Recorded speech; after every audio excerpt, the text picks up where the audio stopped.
our fee, then you owe us nothing, not even our costs. I'm Spencer Callahan. I'd like to help. Spencer Callahan is the one to see. Call 387-2323. LA 21-12670. Offices in Baton Rouge. WNXX, Jackson, KNXX, Donaldsonville, and WDGL HD2 Baton Rouge. This hour brought to you by Spencer Callahan Injury Lawyers. LA 21-12681. Offices in Baton Rouge. Hanny time. Hanny time.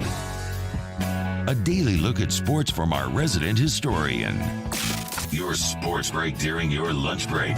Live from the Mercedes-Benz of Baton Rouge studios. Here's Charles Hannegriff. And a very pleasant good afternoon and welcome to Hanny Time 104.5 ESPN Baton Rouge. Charles Hannegriff, Mario Jerez, Taylor Sharp with you here today. Hope that you had a very nice holiday weekend with family and friends. Hope that you got to recharge a little bit over the long weekend, if it was that for you. Dodged a lot of the rain in the last part of the weekend, and it's a little bit cooler. And we may get a little bit more rain, but that's okay. That's okay. I just kind of feel like after the Masters, we kind of turn a page on the sports calendar, and the basketball season. The college basketball season is over. The Masters, call it the Jim Nantz season, okay? When Jim Nantz goes home to take a break, we kind of, we really start to focus then on college baseball, on the NBA playoffs, and it's certainly where we're going to be today. We're just a couple of weeks away from the NFL draft. So a few things to get to, guys. Mario, I'm going to get to you about the Pelicans.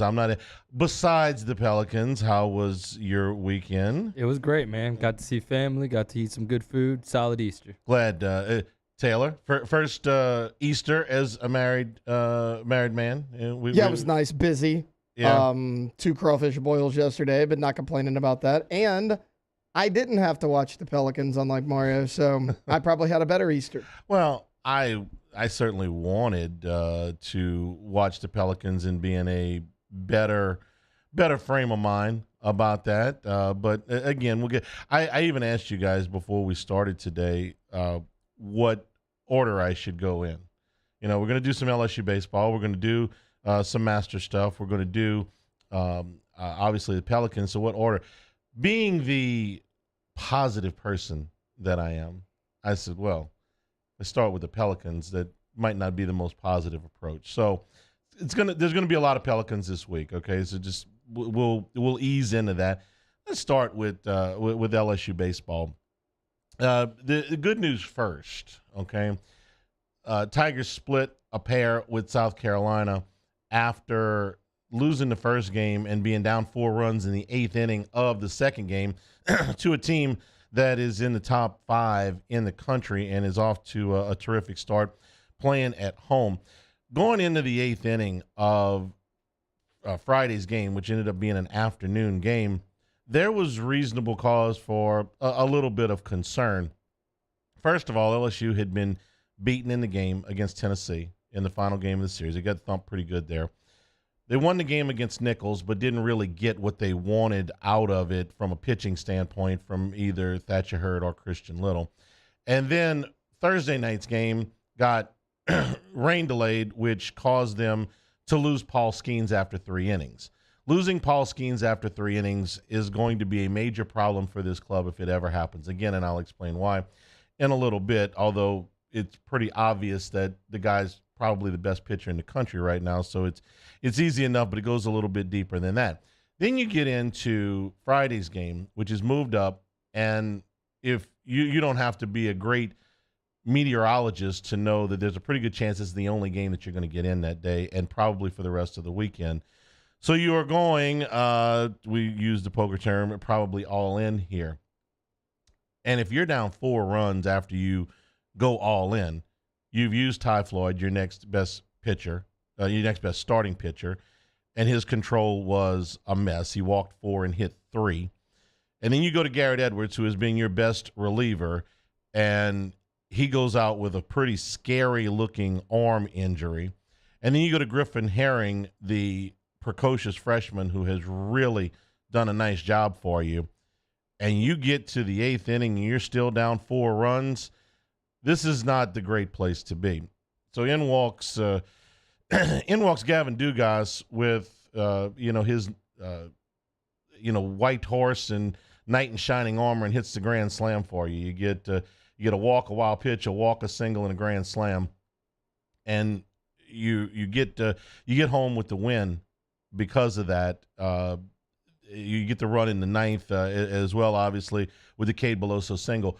So you save an awful lot of bad feelings. Now, let me be clear. LSU loses that game to South Carolina. The third game gets rained out. They're coming home. They're still a top 5 team. It's not the end of the world, okay? But you're not feeling real good about it coming off the Tennessee loss, coming off the first South Carolina loss. It's not a season saver by any stretch, because the season didn't need to be saved.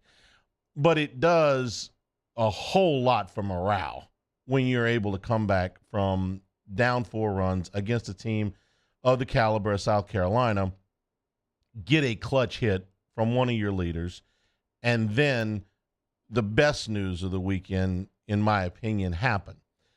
I know Gavin Dugas can hit home runs. I've seen him do it for the better part of 4 years at LSU. I know he can hit in big spots. I've seen him in super regionals. I've seen him in the postseason. I've seen him in really clutch spots. But I didn't know if Gavin Guidry could go in and save a game on the road with the series hanging in the balance against a top 5 team. See, I've never seen him pitch in quite such close quarters. Gavin Guidry, when he was recruited out of Barb, I figured would be a middle infielder, and he still might be.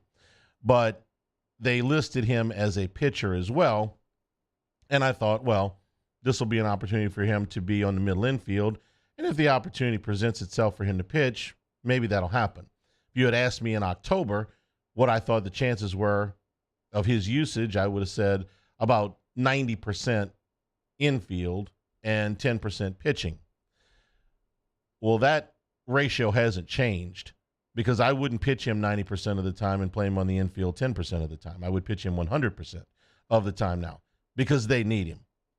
So for Gavin Guidry to go in and get 3 strikeouts and hold the rope in the bottom of the 8th inning where South Carolina doesn't score, and then you send a 1-run lead to the bottom of the 9th inning, and here comes Carolina again, and you got to go out there and you got to hold a 1-run lead to tie the series for a freshman who, to that point, had pitched 1 inning of Southeastern Conference baseball. That was the best news of the weekend. There's no question that LSU is in a little bit of a depth,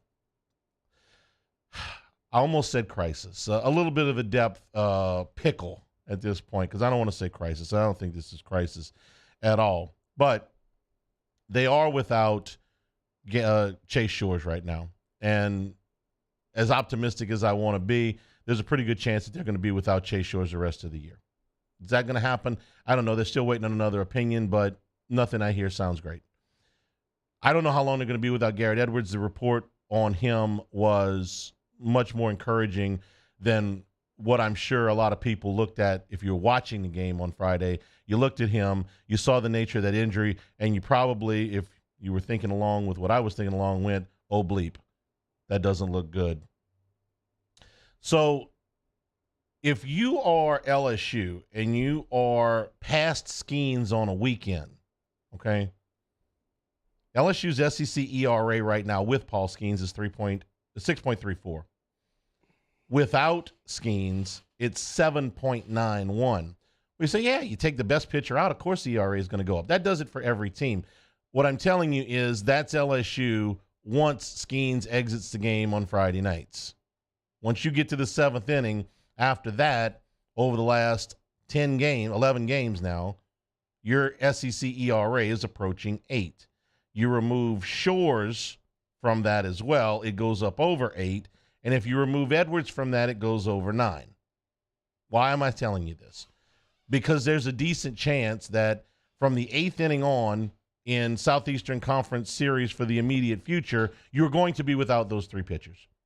They've been your best 3 guys. Now, here's the good news. Griffin Herring now has 7 innings of SEC work. That's a decent sample size for 11 games for a freshman that we didn't expect to have this much of a role at this point. In 7 innings, he's given up 7 base runners and 1 run. Well, that's great. Gavin Guidry has thrown now 2 2/3 innings in Southeastern Conference play. He's given up 2 base runners and no earned runs. Next man up is one of the most overused and, I think, ridiculous cliches in sports. Why do I think it's ridiculous? Well, the next man up, he's got to step in. Well, for every time Jeff Hostetler steps in for Phil Simms or Kurt Warner steps in for Trent Green, Jameis Winston steps in for Drew Brees, or Andy Dalton steps in for Drew Brees, and it ain't nearly as good. The starters are the starters for a reason. But sometimes you do get the next guy up, and the next guy up can really play. LSU right now has got to hope that Griffin Herring and Gavin Guidry can hold up with the starts that they've gotten off to in Southeastern Conference play, because they're going to need them. Now, let's go back to Thursday night, where Jay Johnson took an awful lot of heat for, after the rain delay, going in with Sam Dutton. Let's talk. He's down 2 runs. He's in the 4th inning. What are his options at that point? He could have gone with Garrett Edwards. Garrett Edwards at that point was his best available option. But do you want to put Garrett Edwards in when you are down 2 runs? This means if you play him straight up the rest of the way, you're without Skeens and you're without Edwards, and now you've lost the first game. I understand why, you're not talking about punting on the game, but at that stage, do you really want to put your best guy in? You don't have Shores available to you. Ackenhausen is coming off of an injury. Little is going to pitch the 3rd game, which never ends up happening, and Hurd had pitched in the midweek and not pitched well. So what are your other options? You could have gone to Riley Cooper. His ERA in league play is 8. So they went with Dutton, who started a half a dozen games in league play a year ago, and, it kind of tried to piece it together. It didn't work. It did work as far as what they had available to them on Friday to even the series. Now, with all of that being said, all of the polls that are out today still have LSU as the number 1 team in the country. Unanimous. They have been from the beginning. And they've still got Paul Skeens, and they've still got Dylan Cruz, and they've still got Tommy White, and they've still got Gavin Dugas, and this is still a team that can just bludgeon you with the bats. They're really, really good.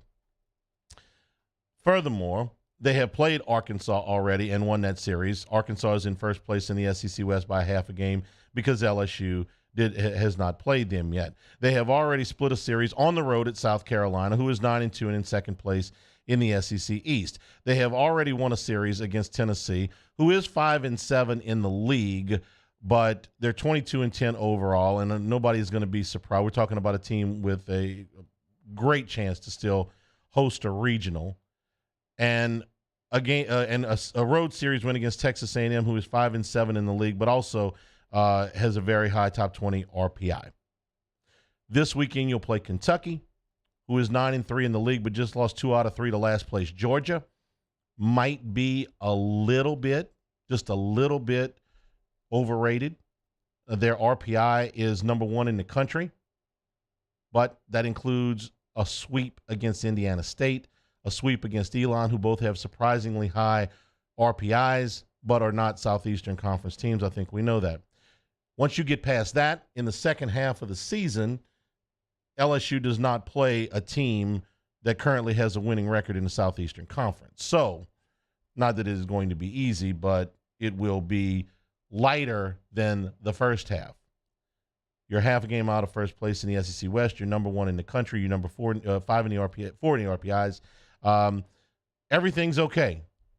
They're hoping for good news from Garrett Edwards. But what I took out of these 2 games is Griffin Herring and Gavin Guidry stepped up when LSU really, really, really needed them. They will really, really, really need them again the rest of the season. So that's where we're at. Was that positive? It felt like it got a little bit negative there toward the middle. Is that positive? I think for the most part. Okay. Tried to start on a high note, end on a high note. It's day after holiday, guys. We're getting back into the routine here. I'm going to try to be positive in the next segment, too. No promises. Pels going to the play-in when we return. This is Hanny Time, 104.5 ESPN Baton Rouge. In times of need, get a full list of phone numbers, websites, and other important emergency information on the Demco Stormwatch page at 1045ESPN.com.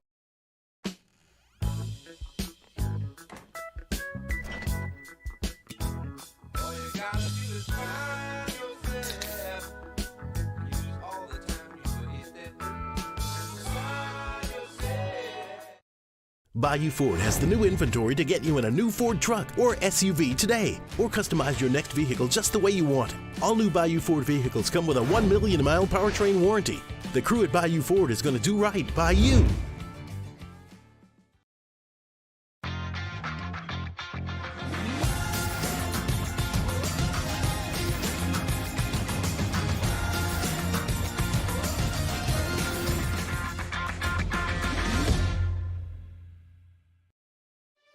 For over a century, local broadcasting has evolved with the needs of the community. We move past the stigmas of opinion journalism and bring the most relevant news online, on air, and on the go. You have trusted us with your news, sports, weather, and entertainment. Trust us to keep moving with you. Text TB to 52886 and tell Congress local broadcasting is here to stay. There it is, the extra mile, on the border of expected and extraordinary, for those willing to go further, like vans customized for work or play, with safety and tech to keep you connected, supported by a 5-star sales, service, and finance team, and backed by the 1-star you know. So go the extra mile. It's never crowded, because so few have what it takes to go there. Mercedes-Benz Vans. Clash of the Cooks Jambalaya Showdown is back. Join us on Saturday, April 22nd at the Ochsner Medical Complex at The Grove. We've got cooking teams of pros and joes serving up their best jambalaya and Cajun Creole dishes, all while helping raise dough for local families battling cancer. Bring the whole family for great food, live tunes, and good times. Clash of the Cooks Jambalaya Showdown presented by Ochsner. Saturday, April 22nd at lunchtime. Help us paddle it forward. For tickets and more information, go to clashofthecooks.com. Gulf Coast Office Products is a nationally recognized Savin office equipment dealer based right here in Louisiana. Over 100 employees strong, Gulf Coast has the boots on the ground to support all vertical markets, from education, engineering, legal, and finance. With the latest in office technology, from desktop to production segment units, Gulf Coast and Savin have the perfect fit for you. Call 225-756-2644. That's 756-2644 for Gulf Coast Office Products. Bayou Chrysler Dodge Jeep Ram has $10,000 off new 2022 Jeep Gladiators and $8,000 off new 23 Jeep Grand Cherokees. All new Bayou automotive vehicles come with a 1 million mile warranty. If you need sales or service, the crew at Bayou is going to do right by you.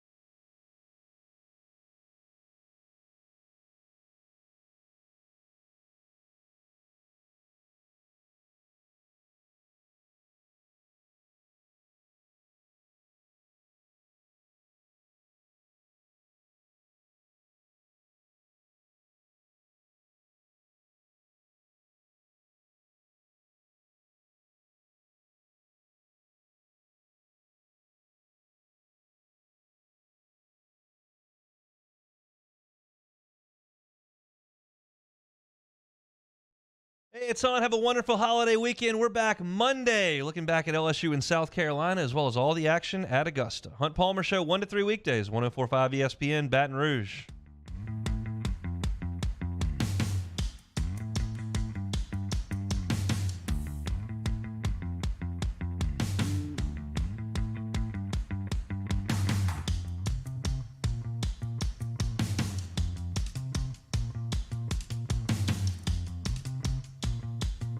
This is Hanny Time with Charles Annegriff on 104.5 ESPN Baton Rouge. No more on LSU baseball. The Baseball at the Box podcast will drop later this afternoon. Presented by Napa Auto Parts. Myself and Dan Canaveri. That should be up at 1045ESPN.com or wherever you get podcasts a little bit later on in the probably the early to mid part of the afternoon. Thanks to our friends over at Napa.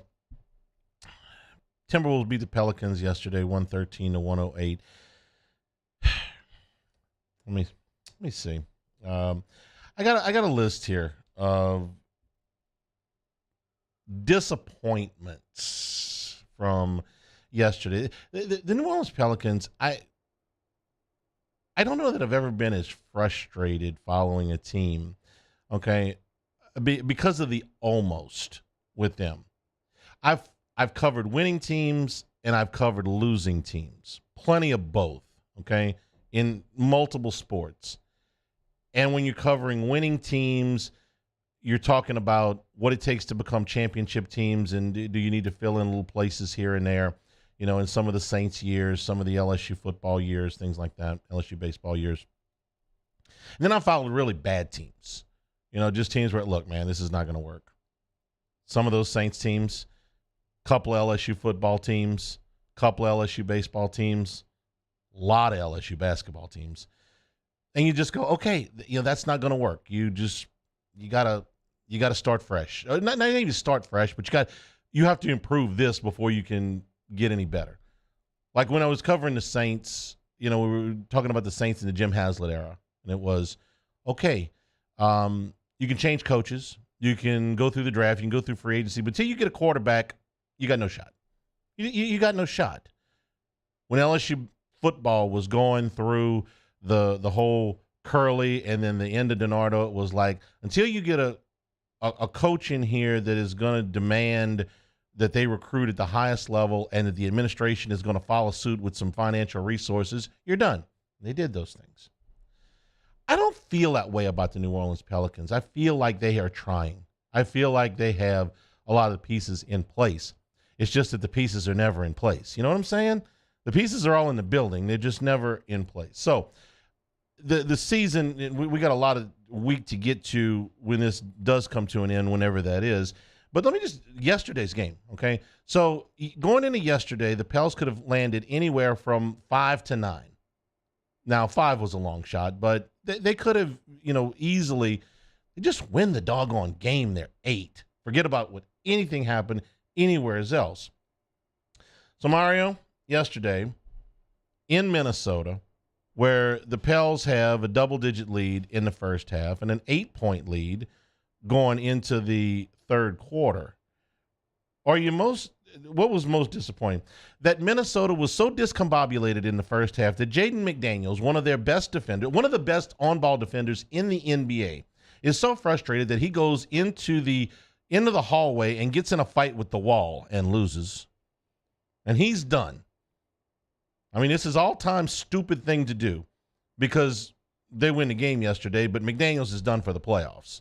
Okay, so he goes out there, gets into an altercation with the wall. The wall wins. His hand's broken. But they overcome that. Weren't done with the fisticuffs yet. Rudy Gobert, another one of the best defenders in the NBA. Multiple-time NBA Defensive Player of the Year. They gave up 5 first-round picks for this cat. He's so aggravated that he reaches over and he takes a swing at Kyle Anderson. The Timberwolves are so frustrated with him, they send him home. Could you imagine having the luxury to send a guy home that you gave up 5 first-round picks for and still win the game? The Pelicans would kill to have somebody like that just healthy enough to play for 36 damn minutes. They sent him home. Go home, watch the rest of the game on TV. It helped them because now Karl Anthony Towns is going to play the entire second half, and he hits 5 threes. You know how many times Karl Anthony Towns has hit 5 threes in a game this season besides yesterday? One other time. Or was it that Minnesota shot 70% in the third quarter? That high up your list of frustrations it was for me. Or was it that the Pelicans went from a Brandon Ingram layup with just under 5 minutes to go in the game to tie it at 99, all the way to 17 seconds to go in the game without getting another basket. That was high up my list. But the crown jewel of the disappointments yesterday was what I'm just going to refer to as the sequence. I'm just going to refer to it as the sequence. If you didn't see it, I'll try and describe it for you right here. There's a minute to go in the game. It's a 2-point game. Timberwolves are up 106-104. And C.J. McCollum, who is playing with a busted hand, has got a clear path to the goal. And he drives to the rim. And Anthony Edwards, who was, the top pick in the draft and is a great player, maybe was struggling a little bit offensively for a portion of the game yesterday, comes up and makes this fantastic block. Okay, that's bad, but it's not fatal. Here come the T-Wolves up the floor. They've got a 2-point lead in the basketball. There's about 50 seconds to go at this point. They turn it over. McCollum gets the steal, okay? Bad pass. And promptly turns it right back over to Mike Conley, who gets it to Edwards, who puts the basket up and in. McCollum fouls him. And instead of a tie game with a little under a minute to go, you're down 5 with 40 seconds to go. And, I was listening to the broadcast yesterday, and it felt like the entire air went out of the Pelicans at that point. Keep in mind, they got the ball down 3 with 1 possession to go. Here's a shot for you to tie it. And that possession was so discombobulated that they didn't even get what I would call a legitimate shot off before there's 2 seconds to go and, the foul and the 2 points, and that's the end of it. That sequence was probably the most frustrating 60 seconds of basketball for the Pelicans all season because of what was on the line, the opportunity that was there, multiple opportunities that were there, an open dunk, a turnover, a foul, a possession that was completely out of joint. That one sequence to me was the most disappointing thing on a day of disappointments. Yeah, it was incredibly disappointing. We're not even mentioning the missed free throws that the Timberwolves had down the stretch there. Anthony Edwards at one point missed both free throws, got his own rebound, and stuck it back in. That's demoralizing. And in a game that you lose by 5 points, 2 possessions, that makes all the difference. So I wouldn't even say Minnesota won this game. I'd say the Pelicans blew it. 7 points on free throw blockouts, according to Willie Green, who had this to say after the loss. When you get to this point in the season, everything counts. 5-point game, 7 points off of free throw box outs. That's not Minnesota, that's us. That's us not doing our jobs every single time down the floor.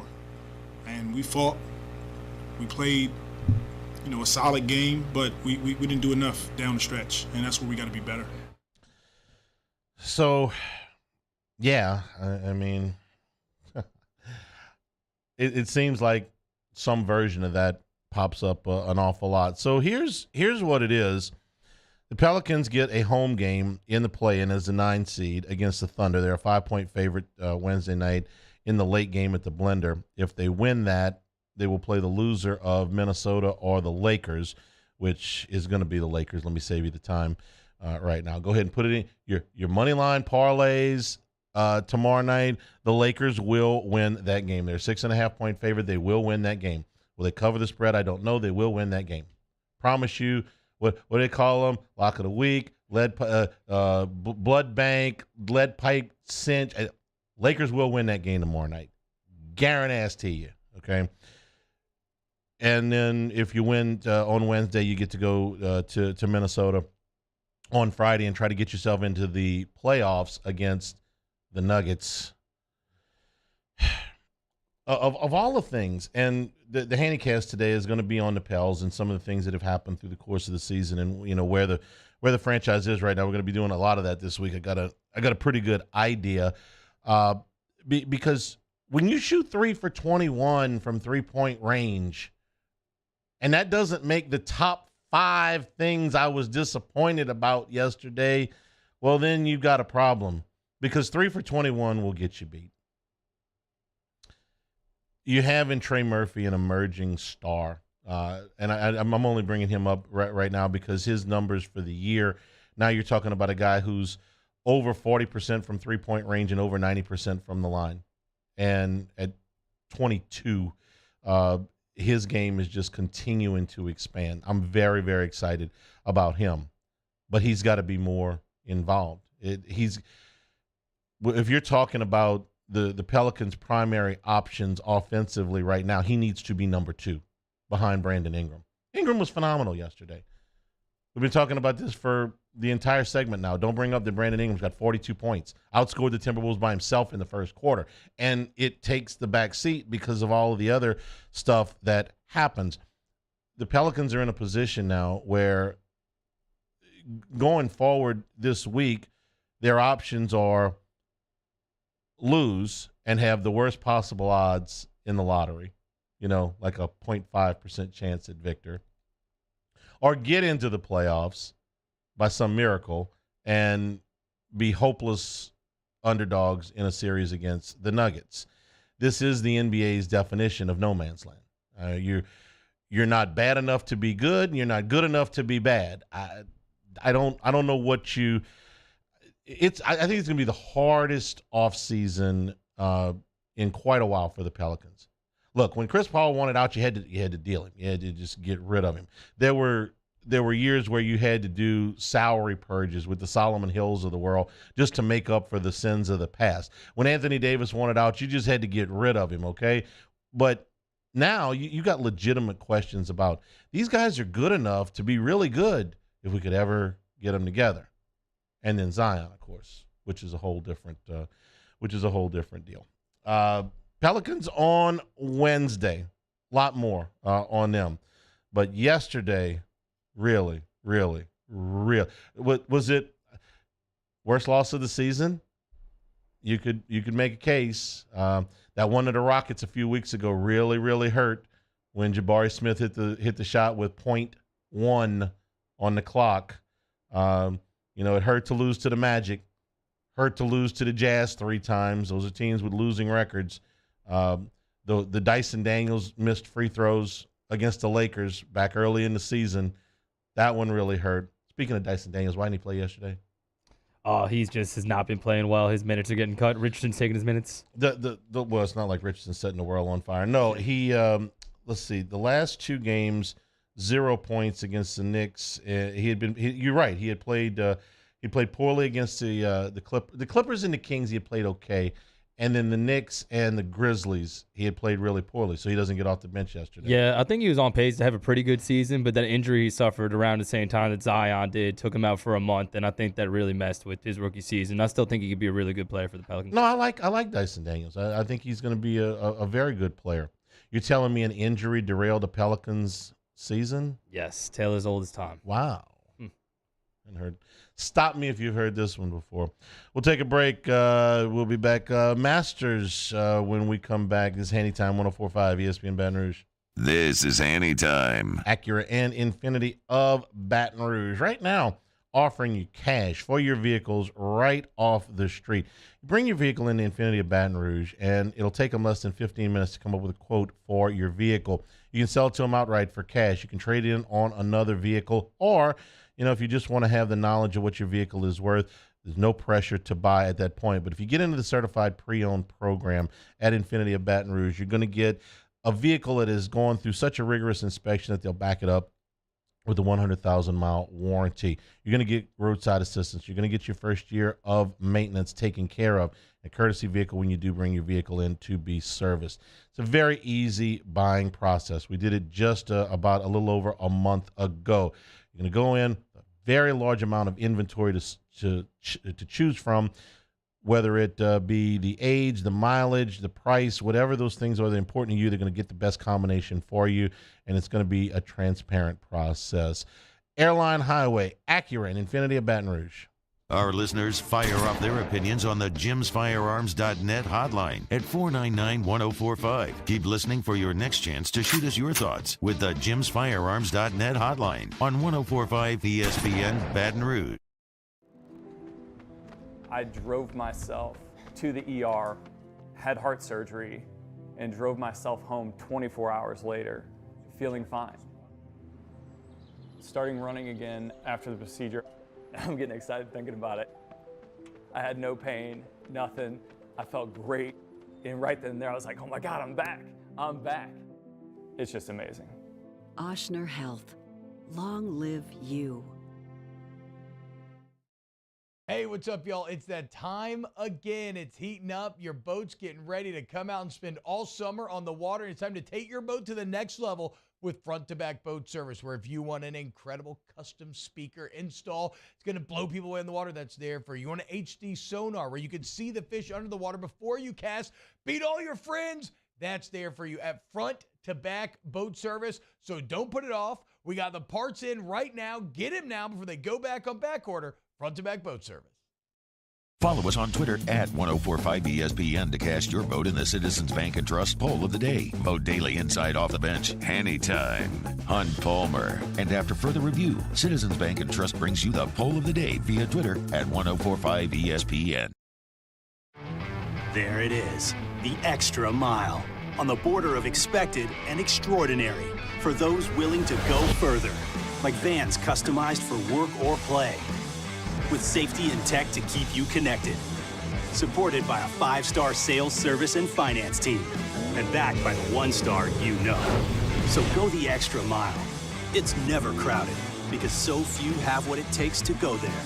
Mercedes-Benz Vans. Each year, Guarantee Media hosts a radiothon to benefit Dreams Come True, the local organization that grants dreams to Louisiana kids suffering life-threatening illnesses and their families. We've interviewed these incredible kids, and their stories warm our hearts. And none of it would be possible without your help. So we're asking for your support in our effort to making more dreams come true. Each year, our Dreams Come True radiothon is powered by the Baton Rouge Clinic. Visit GuaranteeMedia.com to pledge your support today, and thank you. I've been doing business with Luba for 25 years. They're dependable, trustworthy. It's just the attention to detail with our clients. Our folks have years and years of experience. They're highly trained professionals, but many companies have that asset. What I'd like to think makes Luba a bit different is that we use those talents in a way that truly is dedicated to serving the needs of the folks who depend on us. Hi, I'm Brandon Landry, founder and CEO of Walker. Hi, my name is Dr. Craig Green. This is Ryan Terrio with HUDCORoofing.com. Hey, it's Matt Moscona. No matter how big your commercial roofing job, HUDCO can help. My patients come to me because they trust that I can get the job done at a high level. Ryan Terrio and Richard Tilley have the same level of trust when it comes to roofing. If you have a roofing issue, call HUDCO Roofing. Give us a call, 364-1007, and we'll come to your house and give you a free inspection.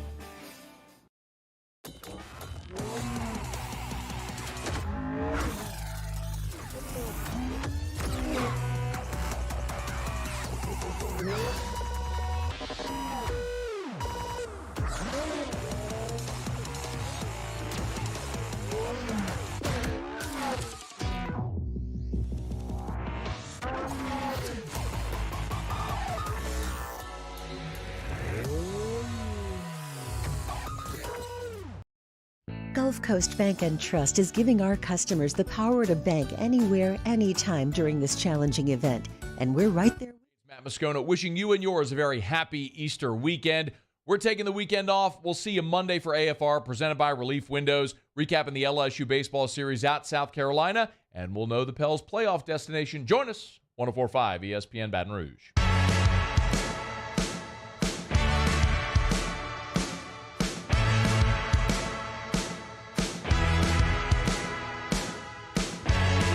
This is Hanny Time with Charles Hannegriff on 104.5 ESPN Baton Rouge.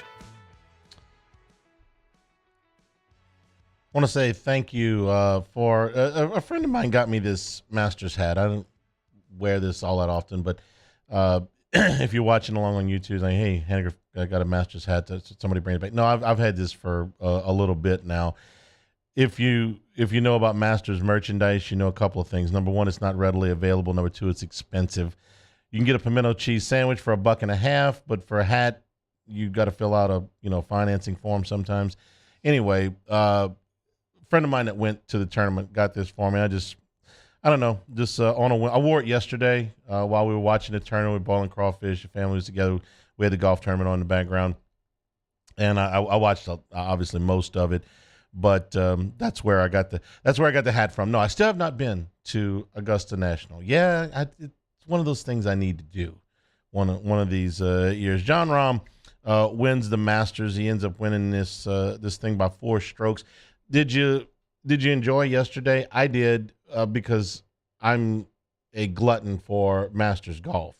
Okay, every day that the Masters comes on, whether it be Thursday, Friday, Saturday, or Sunday, I'm always wanting more, okay? I'm always ready for it to start before it starts. I'm following online, doing the whole deal.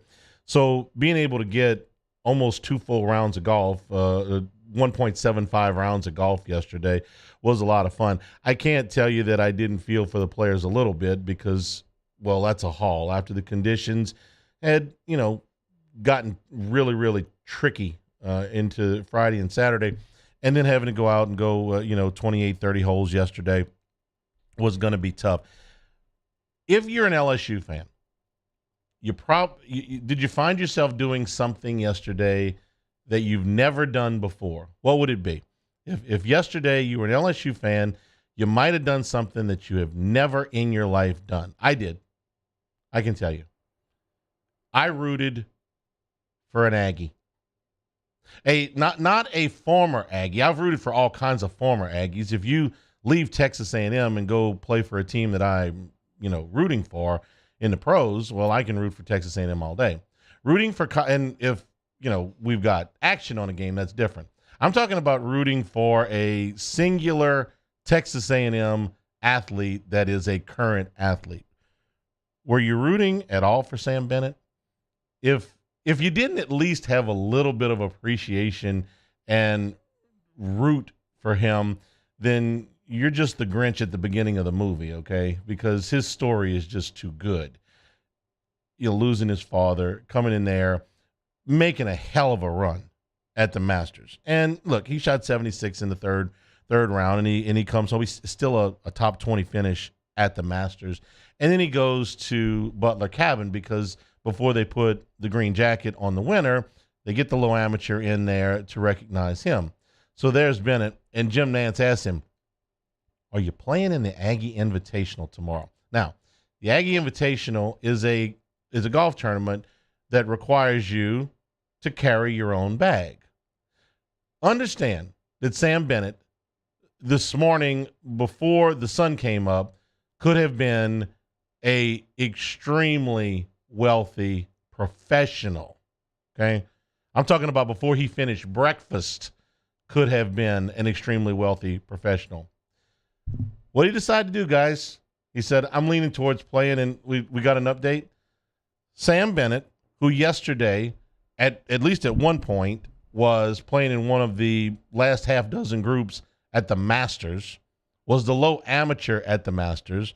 Yesterday afternoon at 5 o'clock was in Butler Cabin with the Masters winner and the chairman of the club, and Jim Nantz is today somewhere in College Station, Texas, carrying his own bag and playing golf, right? Yes. Yeah, that's correct. You gotta appreciate that on some level, don't you? Yep. I mean, the guy could have said, look, I'll leave Augusta National in a private plane for whatever group is IMG or whatever group is going to sponsor me. You guys can have whatever's left in my apartment in College Station because I'm a wealthy professional golfer. Nope. I promise to play for Texas A&M. You got to carry your own bag. Yeah, I get that. I got to carry my own bag. Masters on Sunday, carrying your own bag in a college golf tournament because you promised to do it on Monday. We may have a little bit of a precursor for first class later on in the week. I mean, that's pretty good, right? Jon Rahm was destined to win one of these things. He's the best golfer in the world. And that's subjective week to week. I get it. It's not that Scotty Scheffler can't beat him next week or that Brooks Koepka can't beat him the week after that or that Rory McIlroy can't beat him the week after that. But pound for pound right now, Jon Rahm is the best golfer in the world. And when you come out and you are a pre-tournament favorite, the way Rahm was, along with McIlroy and Scheffler, these were the three heavyweights going into this thing. And the very first thing you do is double bogey the first hole.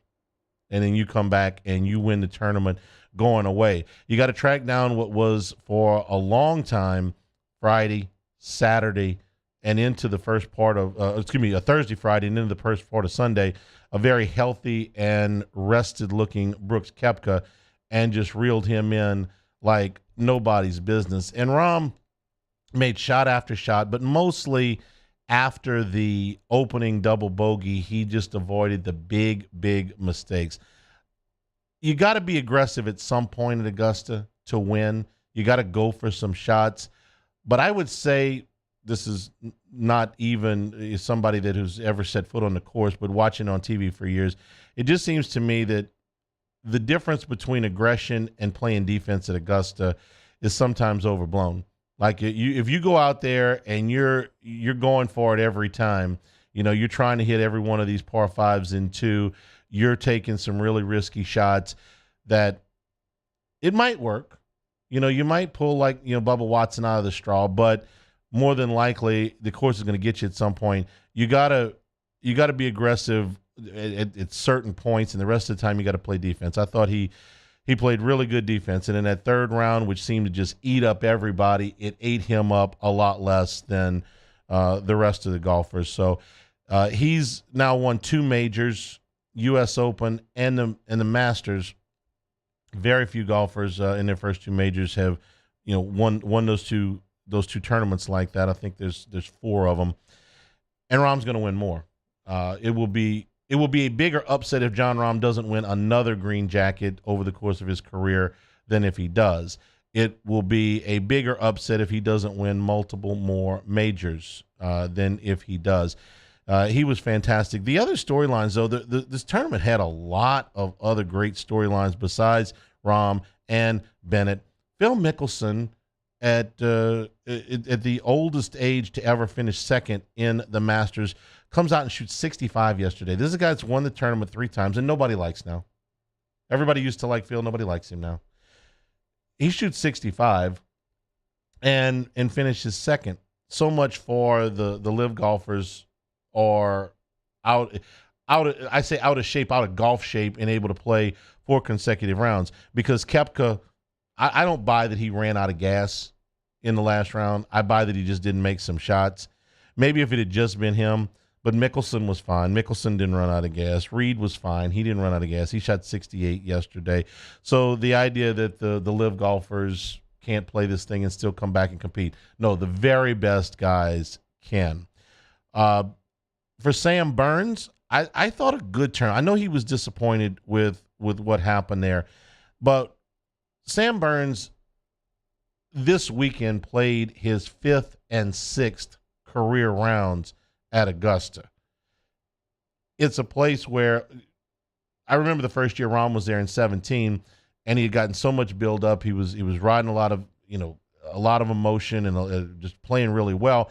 It's like, no, the guy's not going to win because you don't win your first time out. Hardly anybody ever does. I think Fuzzy Zeller's the last guy to do it in 79. You got to learn the course because the length is not going to overwhelm you. Certainly the second cut is not going to overwhelm you, but there's no flat places on the golf course, so you got to learn where to hit it. And you just can't really do that over the course of just a handful of rounds. I would say for Sam Burns, I take a lot more out of the 3 rounds that he shot under par than the 1 round that really got to him. Burns is going to be a major player in this tournament moving forward. But a lot of the golfers they just got caught in 1 round. Spieth was terrific for 3 rounds, lousy for 1. Victor Hovland was really good for 3 rounds, lousy for 1. Scotty Scheffler was really good for 3 rounds, lousy for 1. Xander Schauffele was really good for 3 rounds, lousy for 1. Colin Morikawa, I could go on. Patrick Cantlay, all of them. The course catches you at some point. It didn't catch Rahm. I loved being able to watch golf all day. I loved being able to watch him go through Amen Corner more than once. But I don't know that it was particularly – I don't even want to use the word fair because everybody's playing on the same golf course in the same conditions. but it was a lot to ask of them to come up with really spectacular golf when you got to play that much golf in those conditions over the course of the last day.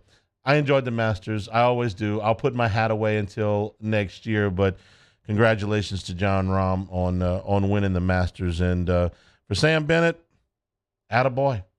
Gig him. I mean, you can't – if you can't appreciate that, you just – like I said, you're the Grinch at the beginning of the movie.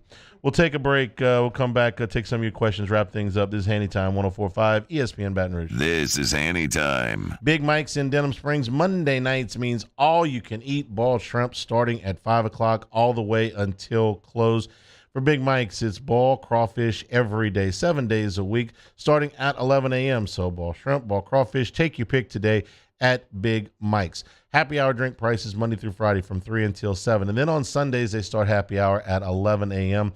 Take you all the way through the entire afternoon, whether you're out there watching baseball, you're watching golf, you're watching NASCAR. Do it at Big Mike's on over 40 TVs. Off-site catering is available. If you do want to rent out Big Mike's for your private events, multiple size party rooms are available.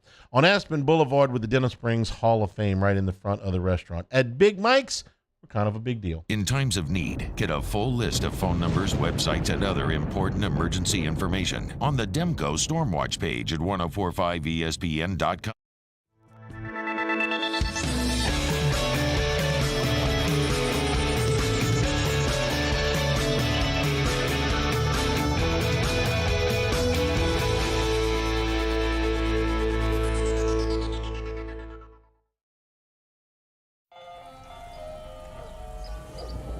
Hey there, little buddy. What's the matter? What's the matter? My windows, siding, and my door. That's what's the matter. Relief Windows can fix all that. I got you. Pop, pop. What's up? Oh my gosh, look! Curb appeal. That's a good-looking neighborhood.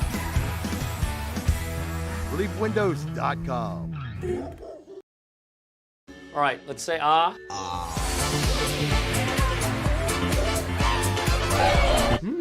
Where'd my spotlight go? Super weird, but we can take care of it. Get in and get better at Patient Plus. Hey, what's up, y'all? It's that time again. It's heating up. Your boat's getting ready to come out and spend all summer on the water. It's time to take your boat to the next level with front-to-back boat service, where if you want an incredible custom speaker install, it's going to blow people away in the water, that's there for you. You want an HD sonar where you can see the fish under the water before you cast, beat all your friends, that's there for you at front-to-back boat service. So don't put it off. We got the parts in right now. Get them now before they go back on back order. Front-to-back boat service. For over a century, local broadcasting has evolved with the needs of the community. We move past the stigmas of opinion journalism and bring the most relevant news online, on air, and on the go. You have trusted us with your news, sports, weather, and entertainment. Trust us to keep moving with you. Text TB to 52886 and tell Congress local broadcasting is here to stay. There it is, the extra mile. On the border of expected and extraordinary for those willing to go further. Like vans customized for work or play.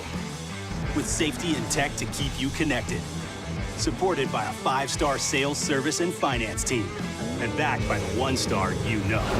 So go the extra mile. It's never crowded because so few have what it takes to go there. Mercedes-Benz Vans. Clash of the Cooks Jambalaya Showdown is back. Join us on Saturday, April 22nd at the Ochsner Medical Complex at The Grove. We've got cooking teams of pros and joes serving up their best jambalaya and Cajun Creole dishes, all while helping raise dough for local families battling cancer. Bring the whole family for great food, live tunes, and good times. Clash of the Cooks Jambalaya Showdown presented by Ochsner. Saturday. Jimmy out and Mike Delicano for the Tuesday evening edition of Game Time, presented by Bet Rivers. We're at Mike Anderson's on Lee, just off of Nicholson. That's Game Time, presented by Bet Rivers, 6 to 8 p.m. on 104.5 ESPN Baton Rouge.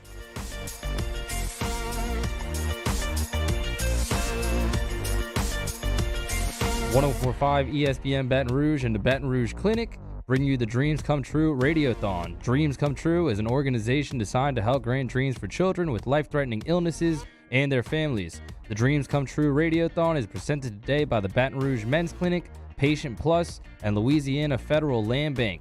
Donate today at 1045ESPN.com. This is Hanny Time with Charles Hannegriff on 1045 ESPN Baton Rouge. Into the Bayou Ford chat for some questions. Yes, I do know that Bennett would not have gotten any winnings from the tournament, but he could have signed with any agency he wanted yesterday and been a multimillionaire before breakfast today is what I was talking about, not the winnings. Ask Hanny, how did you spend your Easter weekend? Easter, I was telling the guys before we started, we were talking about our, what we did this weekend. Easter for our family is the one holiday where we are all together. And so I enjoy that greatly. Every year, the rest of the holidays, we're kind of fragmented a little bit. Easter, we all get together. So I always enjoy that. Ask Hanny, what's the toughest leisure sport to play? The toughest leisure sport to play well, it's not tough at all to play. Tough to play well because everybody thinks they can play it well, and very few people can play it well. Ping pong. Everybody thinks they're a great ping pong player, and almost nobody is. It's a very difficult thing to play well if you don't practice it. And who the hell practices ping pong besides Forrest Gump? Okay, so everybody thinks they can play ping pong, and almost nobody can. It's easy; anybody can hit a golf ball. No, that's not true. They always ask if is it tougher to hit a golf ball or a baseball, and the baseball players will tell you, you can play golf at night in the dark. I mean, with no lights on, because you know where the ball is. You can't hit a baseball. I'm not sure if I buy that or not because it's pretty doggone hard to hit either one, but I would say that hitting a baseball is a little bit tougher, but neither one of them is very easy. Thanks to everybody for participating. For Mario and Taylor, I'm Charles Hannegriff saying thank you and good afternoon. Stay tuned for Hunt Palmer on 104.5 ESPN Baton Rouge.